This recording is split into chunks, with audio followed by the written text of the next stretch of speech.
오늘 이제 사도신경에서 우리가 고백하는 대로 성령으로 잉태하사 동정녀 마리아에게 나신 것, 이 사실을 오늘 성경적으로 또 이 사실이 왜 복음인지에 대해서 말씀을 드리도록 하겠습니다. 성육신, 동정녀 마리아에게서 나신 것을 성육신이라고 합니다. 성육신이라는 것은 이룰 성자의 육신, 육자입니다. 그래서 육체를 이루었다, 육신을 이루었다, 육신이 되었다, 이런 뜻이 바로 성육신입니다. 그래서 이 성육신은 예수님에게 적용이 되어지는 그런 용어입니다. 하나님이신 예수님이 인간이 되셨습니다. 그러나 그렇게만 생각하고 넘어갈 문제가 아니라 하나님이신 예수님이 인간이 되셨다는 것에는 또 많은 교리가 있습니다. 우리가 다 이야기할 수는 없지만 어쨌든 그냥 인간이 되셨다 이렇게 이야기하고 끝낼 문제는 아니다라는 것입니다. 예를 들어서 예수 그리스도는 사람인가 아니면 하나님인가, 이렇게 질문을 우리가 해볼 수 있고, 또는 하나님이시면서 사람이라면 50%가 하나님이고 50%가 인간인가, 또는 100%의 하나님과 100%의 인간인가, 이렇게 우리가 질문을 하면 조금 어려울 수가 있습니다. 물론 우리가 교리를 이전에 다 한번 벨기에 신앙고백서를 통해서 다 다루어 봤기 때문에 무엇이 정답인지는 조금 알고는 계실 것입니다. 자, 어쨌든 이러한 것에 대해서 우리가 분명한 입장을 정리를 해 두어야 됩니다. 우리가 배웠더라도 또 잊어버릴 수가 있고, 또 알고 있더라도 제대로 적용이 안 되면 사실은 또 모르는 것이 되기 때문에 우리는 이러한 것들을 분명하게 배워야 합니다. 왜 이런 것까지 배워야 될까? 이런 것은 신학교에서 배우는 것이 아닙니까? 이렇게 질문을 할 수도 있을 것입니다.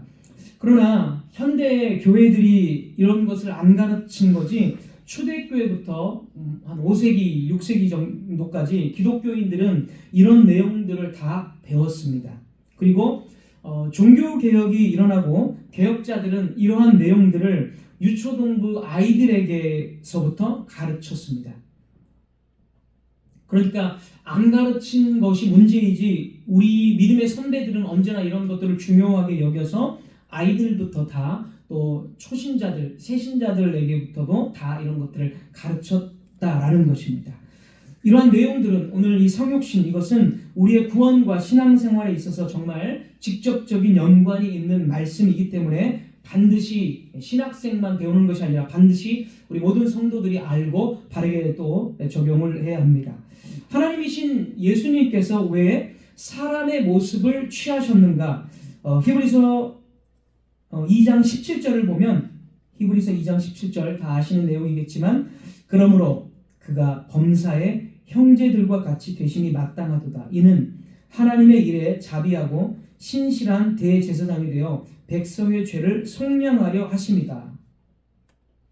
왜 사람의 모습으로 주님께서 오셨냐면 우리의 죄를 속량이라는 것은 구속 또는 구원 이런 뜻이 되겠죠. 우리를 구원하시기 위해서 사람이 되셨습니다.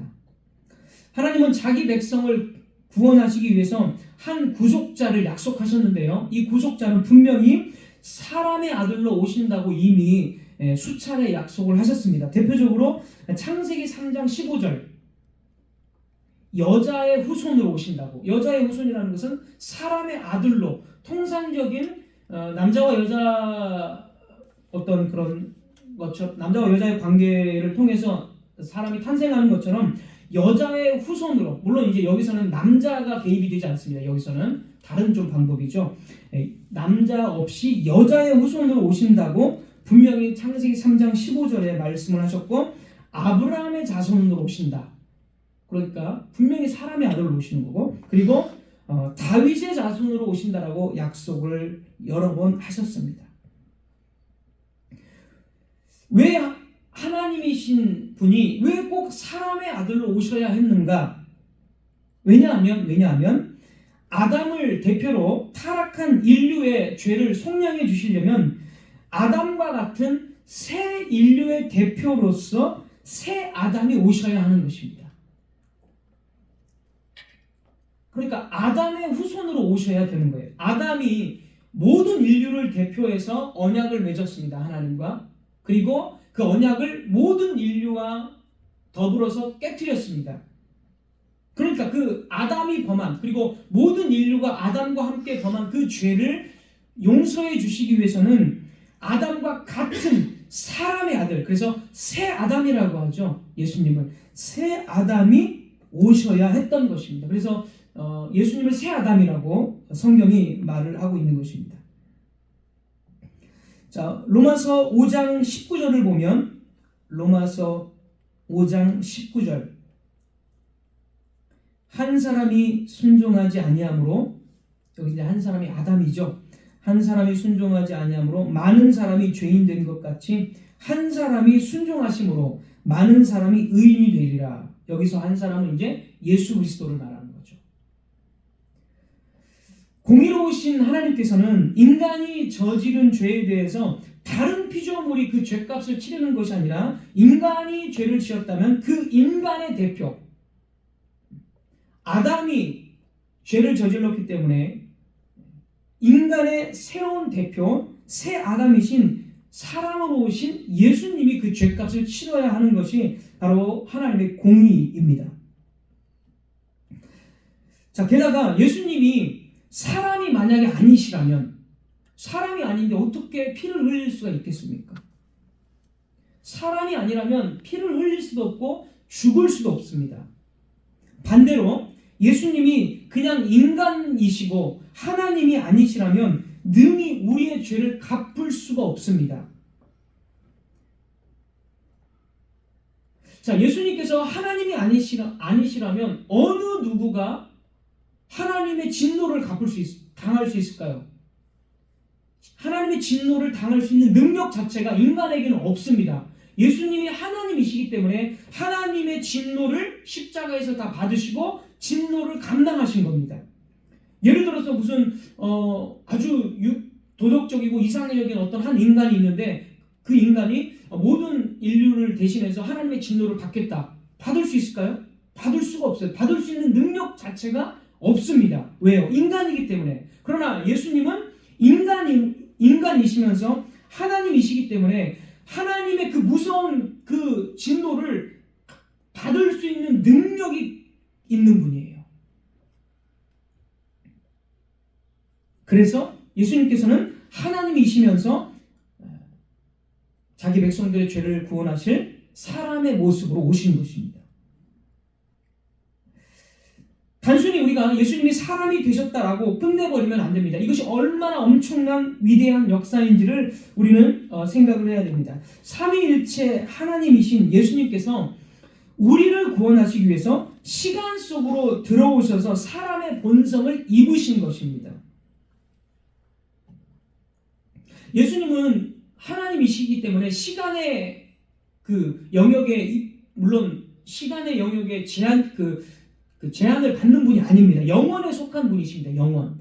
그러나 우리를 구원하시기 위해서 영원에 계신 그분이 제한된 유한한 시간 속으로 들어오셨습니다. 그래서 사람의 본성을 취하셨습니다. 여기서 사람의 본성을 취하신 것이 하나님이신 그대로 사람의 본성을 취하신 것입니다. 거꾸로는 불가능합니다. 조금 어려워지는데요, 여러분. 하나님을 나타내는 신성과 인간을 나타내는 인성이 같은 능력과 주권을 가지고 결합한 것이 아니라 영원에 속한 하나님이 인성을 취하셨다는 거예요. 그래서 예수님이 100%의 하나님이고 100%의 인간이다. 이 말은 정확한 대답이 아닙니다. 100%의 인간, 100%의 하나님. 그러면 주권이 누구에게 있는 거죠? 그런 것들이 포함되지 않는 대답이기 때문에 이렇게 말하지 않고 신성, 예수님이 하나님이신데 하나님께서 인성을 취하신 것. 우리는 이렇게 이야기를 합니다. 그래서 빌립보서 2장 6절입니다. 빌립보서 2장 6절. 그는 근본 하나님의 본체시나 하나님과 동등됨을 취할 것으로 여기지 아니하시고 오히려 자기를 비워 종의 형체를 가져 사람들과 같이 되셨다. 근본은 하나님이시라는 거죠. 하나님이 종의 형체를 취하셨다. 자, 그래서 신성이 인성을 취하셨다라는 거예요. 자, 신성이라는 것은 무슨 뜻이냐면 신적 본질을 뜻하는 것입니다. 신적 본질. 예를 들어서 신적 본질. 예수님은 시작도 없고 끝도 없는 하나님, 영원에 계신 분, 영원 전부터 계신 분, 이런 것들을 예수님의 신성이라고 하죠. 신적 본질이라고 하죠. 이게 신성입니다. 영원하시고 무한하시고 불변하시는 속성, 이것을 신적 본성, 신성이라고 합니다. 자, 인성이라는 것은 사람의 몸과 영혼을 똑같이 취하셨다는 거예요. 그래서 우리가 몸과 영혼을 가진 것처럼 예수님도 똑같은 인간의 몸과 영혼을 가지셨습니다. 우리처럼 추우면 추위를 느끼시고 배고프면 배고픔을 느끼시고 슬픔과 피곤함, 이런 모든 것들을 느끼십니다. 이것을 예수님의 인성이라고 하는 거예요. 신성은요, 영원하신 하나님의 속성, 영원, 무한, 불변, 이게 신성. 인성은 우리와 똑같은 몸과 영혼을 취하신 것, 이것을 예수님의 인성이라고 합니다. 그래서 영원하신 하나님께서 사람으로 인성을 취하셨다, 이렇게 말을 하는 것입니다. 자, 그렇다면 여러분, 이제 하나님의 아들이 사람의 몸을 입고 이 세상에 오셨다라는 이 고백을 들을 때, 이런 교리를 들을 때 어떤 마음이 드십니까? 삼위 하나님을 믿고 건전한 신앙 고백을 갖고 있는 성도의 입장에서 이 선언은 너무나 당연한 것이 될 것입니다. 우리는 이것을 정말 놀라운 신비로 받아야 하고 위대한 교리로 분명히 받아야 할 것입니다. 그래서 우리 신앙의 선배들은 이것을 너무나도 중요하게 여겼기 때문에 사도신경이라는 이러한 신경을 작성해서 교회가 대대로 이 신경을 고백하면서 이단이라든지 또는 잘못된 신앙생활을 하지 않도록 예수 그리스도께서 정말 하나님이시지만 사람의 모습으로 오셨다는 것을 고백하도록 했습니다. 그런데 이렇게 중요한 이 고백이 오래전부터, 우리는 당연한 것으로 고백하지만 이 중요한 교리가 오래전부터 거부되어져 왔다라는 것입니다. 예수님과 사도들이 활동했던 1세기의 당시에도 예수님의 동정녀 탄생, 육신의 모습으로 오신 것, 이 교리를 거부하는 사람들이 교회 안에 있었습니다. 예수님과 사도들이 활동했던 1세기의 세상은 이미 그리스 철학이 아주 유행하고 관심받던 시대였습니다. 예수님 이전부터도 그리스 철학이 상당히 유행을 하고 있었지만 1세기 당시 역시 그리스 철학이 상당히 유행하던 그 시대였습니다. 조금 어려워지지만 이 당시의 세계는 그리스의 플라톤이나 아리스토텔레스의 철학이 세상을 이끌어가는 그러한 어떤 시대였습니다. 자, 그런데 이제 플라톤 철학, 제가 간단하게 쉽게만 조금 설명을 드리면, 플라톤 철학이 어떤 철학이냐면 이 플라톤의 철학에서 영혼과 육신은 완전히 대조되는 겁니다. 영혼과 육신은 대조되는 거예요. 플라톤의 철학은. 그래서 영은 선한 것이고 육신은 악한 겁니다. 플라톤의 철학에서. 그 철학이 1세기 당시에 이미 예수님 오시기 전부터 BC 2, 3세기 경부터도 다 유행을 하고 있었어요. 자, 그래서 영은 도달해야 할 목표점이고 육은 감옥 같은 거예요. 이게 플라톤 철학입니다. 자, 영은 본질적인 것이고 아름다운 것이지만 육은 탈피해야 할 더러운 것입니다. 그래서 영과 육은 서로 대립하게 되어 있습니다. 그래서 나온 게 뭐냐? 영지주의라는 이교 사상이 나옵니다. 철학이라고 할 수도 있고 이교 사상이라고 할 수가 있습니다. 영지주의라는 것이 나옵니다. 자, 이것을 이제 설명을 조금 드립니다. 영지주의가 뭐냐면 아까 플라톤 철학에 입각해서 영혼은 원래 영혼은 육체라는 감옥에 갇혀 있다고 봅니다. 영혼은 아름답고 선한 거예요. 근데 더러운 육신 속에 갇혀 있어요. 이게 영지주의가 보는 입장입니다. 인간은 원래 천상의 영적 존재였습니다. 영적 존재. 영지주의에 따르면 인간은 원래 천상의 영적 존재였습니다. 그런데 천상의 영적 존재였던 인간은 자신 안에 있던 신적인 불꽃을 상실하고 지상의 물질 세계로 추방되어져서 내려왔어요. 그래서 물질적인 육신에 갇혔습니다. 영혼이 갇혔어요. 그래서 영지주의자들이 말하는 구원은 영혼이 육신을 탈피하는 것, 육신이라는 감옥을 벗어나는 것, 이것이 영지주의자들이 말하는 구원입니다. 왜냐하면 육신은 더럽고 감옥 같은 아주 추한 거니까. 이 육신 안에 영혼이 갇혀 있으니까 구원이라는 것은 영혼이 육신을 떠나는, 탈피하는 것. 이게 바로 영지주의자들이 말하는 구원이고, 플라톤 철학 때문에 이런 영지주의자들이 생겼습니다. 자, 그런데 영혼이 육체에서 해방되려면 영적인 깨달음이 있어야 되는데요. 영적인 깨달음은 무엇으로 이루어지느냐? 영적인 지식에 의해서 영적인 깨달음이 이루어져요. 그래서 영지주의자입니다. 영적인 지식을 통해서 구원을 받는 것. 이거는 사실 이런 것들도 사실 성경에 나오기 때문에 여러분 좀 어려워도 알고는 있어야 됩니다. 성경에 나와요. 제가 이따 소개할게요. 자, 영적인 인간임을 망각하고 살아가는 육체의 감옥에 갇힌 인간이 자신이 영적 존재라는 각성의 지식을 통해서 각성에 이르게 되어야 구원을 받는 것입니다. 그 영적 각성은 영적 지식을 통해서 가능한 것입니다. 그래서 영지주의자들은 어떻게 하냐면 내 안에 영적인 신비한 뭔가 나를 깨우치는 지식이 나에게 있다라고 하면서 내 내면에 있는 지식을 계속 깨달으려고 해요. 그게 영지주의자들이에요. 자, 오늘날 쉽게 생각하면 영지주의자들이 많거든요. 쉽게 말하면 오늘날 이런 사람들이 있죠. 내면의 빛을 깨워라. 뭐 기도회 같은 데 하면 너의 내면의 빛을 깨워라. 이런 사람들 많이 있잖아요. 부흥회 같은 거 하면. 너의 마음속을 계속 들여다봐라. 명상을 계속하면 그 명상 속에서 무언가 신비한 지식을 깨닫게 한다. 이렇게 집회하고 이런 걸 신앙으로 포장하는 사람이 굉장히 많습니다. 여러분. 네, 굉장히 많아요. 이게 다 영지주의자들에게 영향받은 거예요. 그래서 집회를 하면은 계속 우리는 집회 같은 거 뭐 하진 않지만 주일 예배 설교 때 우리는 무엇을 합니까? 항상 복음을 선포하잖아요. 근데 이들은 영지주의자에 영향받은 이런 뭐 목사나 뭐 어떤 사역자들은 그런 거 하지 않아요.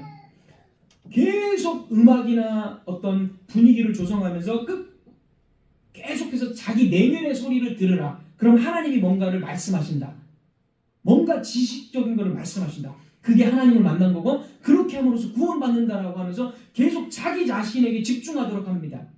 여러분 그렇게 집회 인도하는 사람 많이 봤을 거예요. 이게 영지주의자들하고 사실 원리는 다 똑같은 거예요.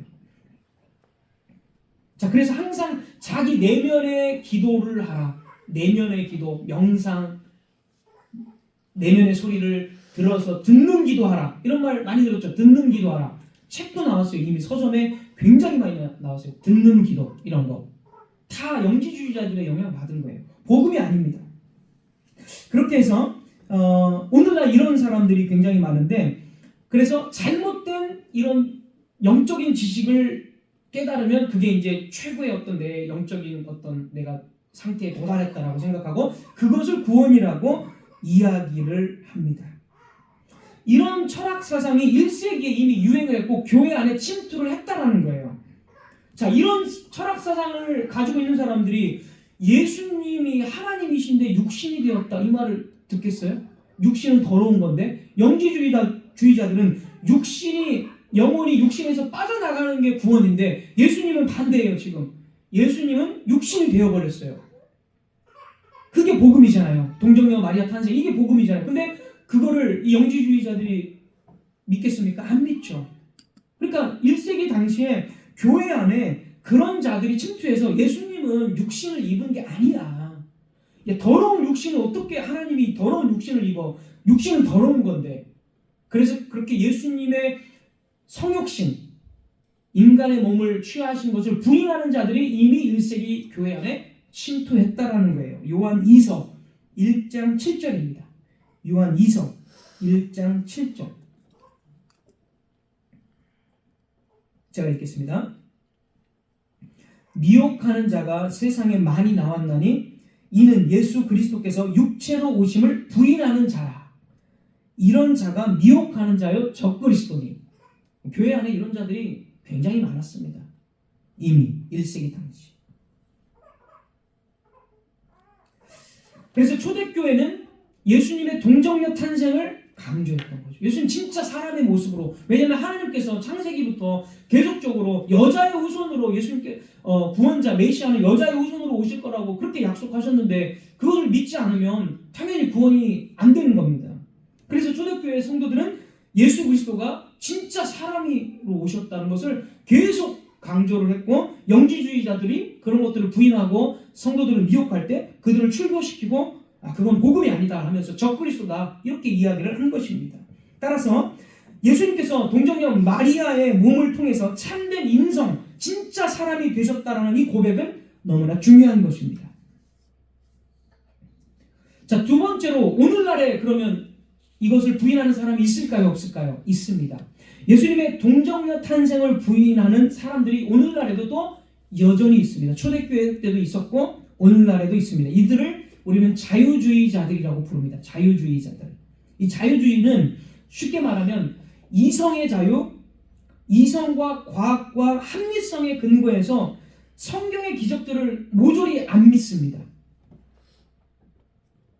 그래서 성경에는 기적들이 너무나 많습니다. 예를 들어 창세기 3장에 이미 뱀이 말을 하고 사단이 이제 뱀을 이용해서 말을 하잖아요. 근데 자유주의자들은 이 말을 믿을 수가 없어요. 왜냐하면 이거 이소부화 같잖아요. 이소부화 보면 막 늑대가 말을 하고 사자가 말을 하고 토끼가 말을 하잖아요. 이소부화. 그런 것처럼 창세기 3장을 이 자유주의자들은 이소부화와 같은 동화로 이야기합니다. 이 이소부화의 특징이 뭐예요? 교훈이잖아요. 교훈. 토끼와 거북이. 교훈이 뭡니까? 게으름 피지 말자 이거잖아요. 자유주의자들은 성경을 그런 식으로 읽어요.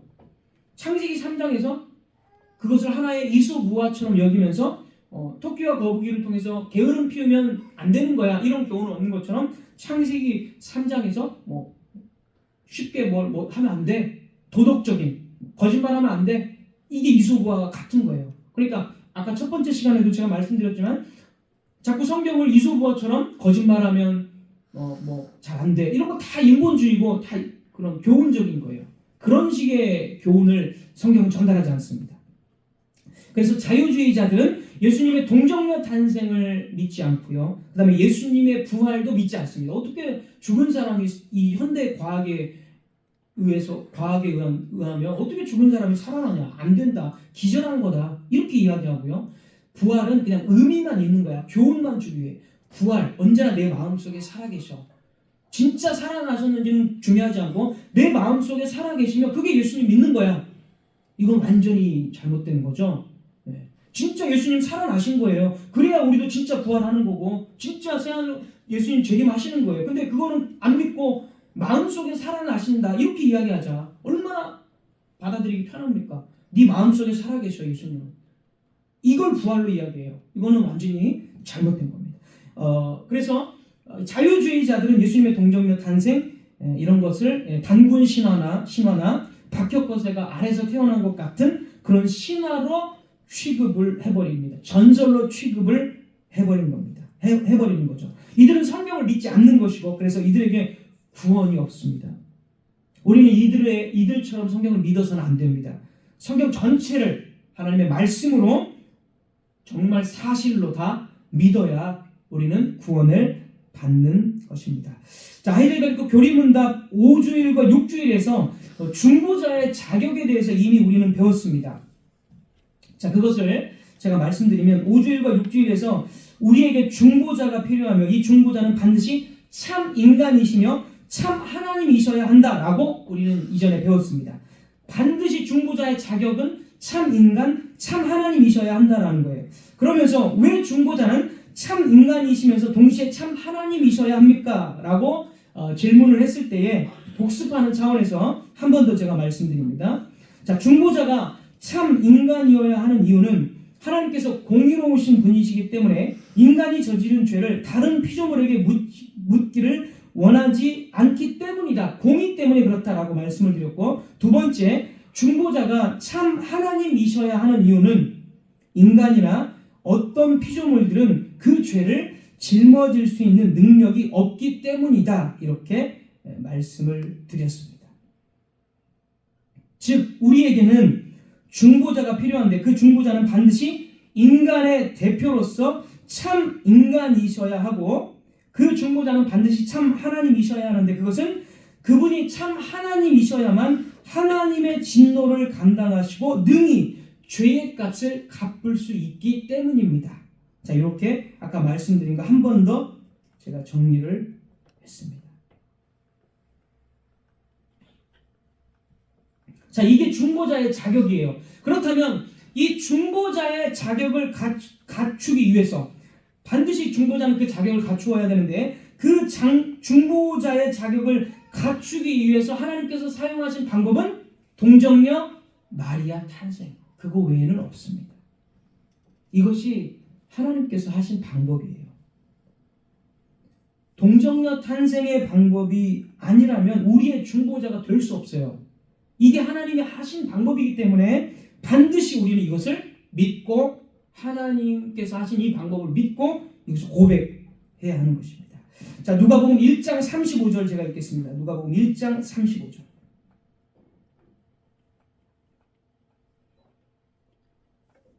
천사가 대답하여 가로되 성령이 내게 임하시고 지극히 높으신 이의 능력이 너를 덮으시리니 이러므로 나실 바 거룩한 자는 하나님의 아들이라 일컬으리라.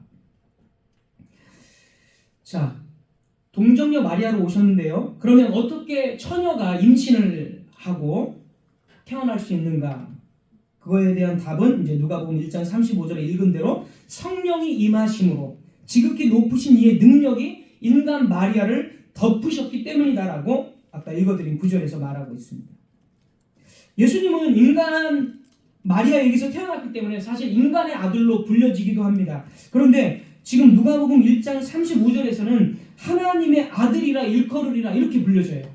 왜 하나님의 아들이라고 예수님이 불려질까요? 왜냐하면 인간의 몸을 입고 오셨지만 성령께서 임하셨기 때문에, 지극히 높으신 성과 하나님의 능력이 마리아를 덮었기 때문에 예수님은 사람의 아들이지만 하나님의 아들로 불려진다는 겁니다.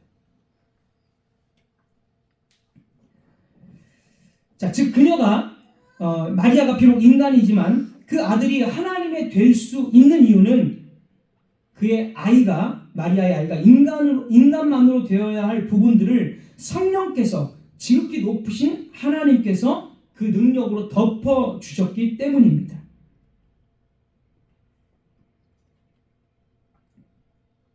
그래서 예수님은 하나님의 아들로 불려지십니다. 예수님은 인성과 신성이 100대 100 이런 것이 아니고 근본이 하나님의 본체이시면서 인간의 몸을 취하신 것입니다. 하나님이신 예수님께서 절반쯤 신성을 포기하시고 인성과 타협하신 것이 아니라 신성이 주도권을 쥐고 필요에 의해서 인성을 취하신 것입니다. 그래서 인성은 입혀진 것입니다. 다시 한번 말씀드리면 신성이 예수 그리스도의 본래 속성이며 인성은 신성에 의해서 취해진 것입니다. 그래서 예수님은 단순한 인간도 아니요 인간인데 신적 능력을 가진 것도 아닙니다. 여전히 그대로 하나님이시면서 인성을 취하신 것입니다. 자, 조금 어려운 부분이지만 예전에 우리 벨기에 신앙고백서 할 때 다 말씀을 드린 겁니다. 한 번씩 더 언급을 제가 했습니다. 자, 그러면 이제 마지막입니다. 마지막으로 왜 예수님께서 이런 방식으로 나셔야 합니까? 그것은 이제 교리문답 마지막의 말씀을 가지고 말씀드리겠습니다. 교리문답 답에서 마지막 그리하여, 밑에서 세 번째 줄 그리하여 보겠습니다. 그리하여 또한 다윗의 참된 자손이 되고 모든 일에서 그의 형제들과 같이 되셨으나 죄는 없으십니다.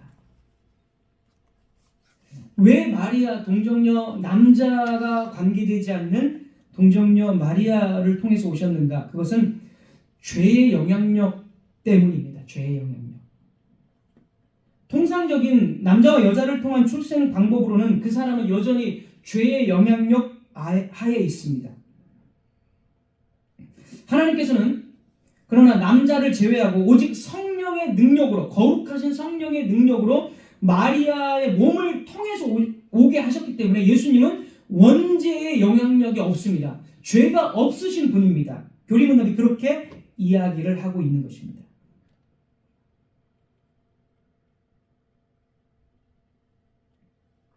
따라서 중보자께서 동정녀에게서 나신 이유에 대해서 교리문답이 말하는 것은 그분께서 통상의 사람들이 태어나지 않는 방식으로 나심으로써 죄의 영향력 하에 있지 않으셨다라는 것을 고백하는 것입니다. 성령의 거룩하심, 성령의 능력, 그리고 마리아의 몸을 빌려서 남자의 관계가 없이, 그래서 여자의 후손, 말 그대로 남자의 후손이 아니라 여자의 후손으로 예수님께서 오신 것입니다. 고린도전서 1장 2절에서 유대인은 표적을 구하고 헬라인은 지혜를 찾는다라고 했습니다. 유대인은 표적을 구하고 헬라인은 지혜를 찾는다.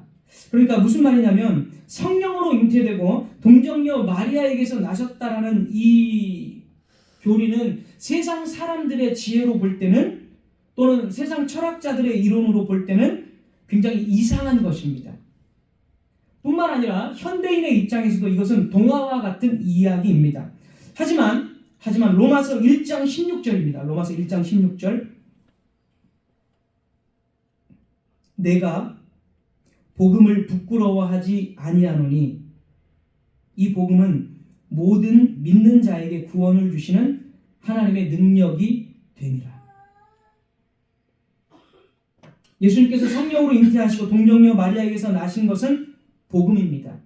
이 복음을 믿는 자들에게는 하나님께서 구원을 주실 것입니다. 그러니까 현대인의 입장이나 또는 세상 철학의 입장에 봤을 때 성령 잉태와 동정녀 마리아 탄생은 얼토당토 않은 이야기가 되겠지만 이 복음이 바로 하나님의 구원하시는 지혜이고 능력이라는 것입니다. 따라서 우리는 오늘 이 말씀에서 하나님의 지혜를 보아야 하고 성육신의 신비를 볼 수 있어야 합니다.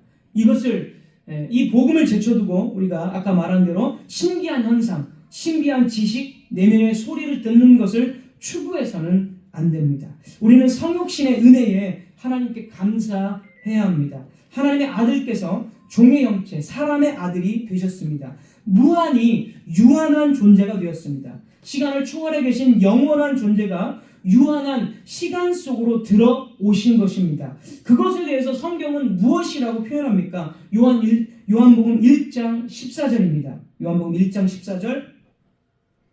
말씀이 육신이 되어 우리 가운데 거하심에, 말씀이 육신이 되어 성육신이죠. 우리 가운데 거하심에 우리가 그의 영광을 보니 아버지의 독생자의 영광이요 은혜와 진리가 충만하다. 우리가 성육신을 보면서 무엇을 봐야 돼요? 아버지의 독생자의 영광과 하나님의 은혜와 진리의 충만함을 볼 수 있어야 합니다. 자, 히브리서 1장 2, 3절입니다. 히브리서 1장 2, 3절. 히브리서 1장 2, 3절.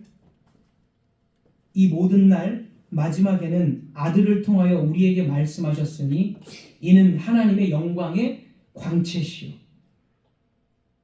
성육신은 하나님의 영광의 광채입니다. 이런 의미로 바울은 그리스도를 만났을 때 사도행전 9장에서 하늘로부터 해보다 더 밝은 빛이 비추었다라고 말하고 있습니다. 자, 마지막으로 하나만 더 읽겠습니다. 누가복음 2장에 보면 시므온이라는 사람이 성육신하신 아기 예수 그리스도를 보고 이제 보게 되었는데요. 그 시므온은 예수 그리스도 아기 예수님을 보기 전까지 어떤 것으로도 만족을 얻지 못했습니다. 그는 이제 죽음의 순간까지, 이제 거의 죽을 날이 임박했는데요. 그 시므온이라는 사람이 죽음의 순간까지도 오직 오실 구속자, 성육신으로 오실 그 성육신의 영광을 기다렸습니다. 성전에서.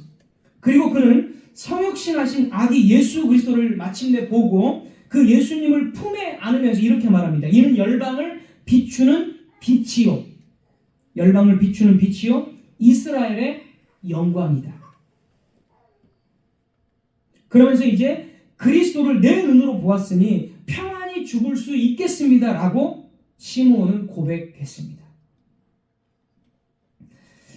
독생자 예수 그리스도가 인간의 모습으로 오셨을 때 그 영광, 그 영광과 은혜와 그 진리를 깨닫게 되었고 그것을 보았을 때 그 시므온의 눈에는 이 세상이 얼마나 초라해 보였겠습니까?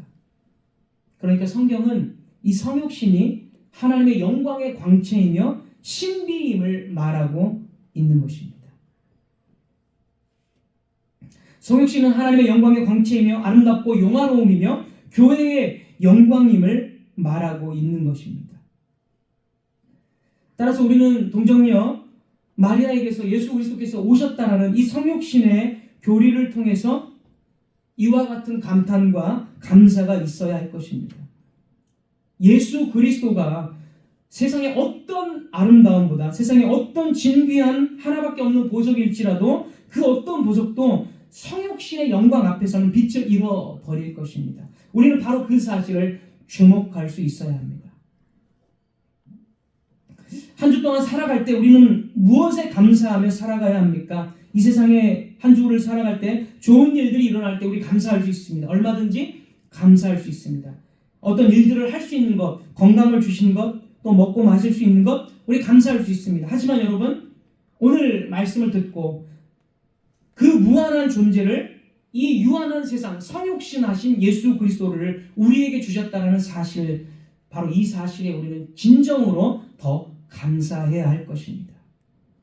한 주 동안 살아갈 때 성육신하신 예수님의 영광과 진리를 붙잡고 우리는 살아가야 할 것입니다. 이 복음에 힘입어 살아가야 하고 날마다 감사와 찬양을 하나님께 돌려야 할 것입니다. 이 고백이 나의 것이 되어서 하나님이심에도 우리를 위하여 사람의 몸을 취하셔서 참된 중보자가 되신 우리 주님을 통해 거룩한 기쁨과 참된 만족을 얻는 한 주간의 삶이 되어야 할 것입니다. 말씀을 맺도록 하겠습니다. 성육신의 은혜와 영광과 그 기쁨은 세상 사람들이 미처 알지 못하는 것입니다. 그러나 하나님께서는 당신의 교회에 이 성육신의 신비 예수 그리스도를 주셨습니다. 우리가 성도고 우리가 교회라면 성육신을 통해서 하나님을 더 힘껏 찬양하고 성육신의 이 복음을 붙들고 세상 가운데 살아가야 할 것입니다. 말씀 안에 거하고 이 말씀에 순종하는 사람들에게 하나님의 은혜와 평강이 넘치는 한 주가 될 것입니다. 기도하겠습니다.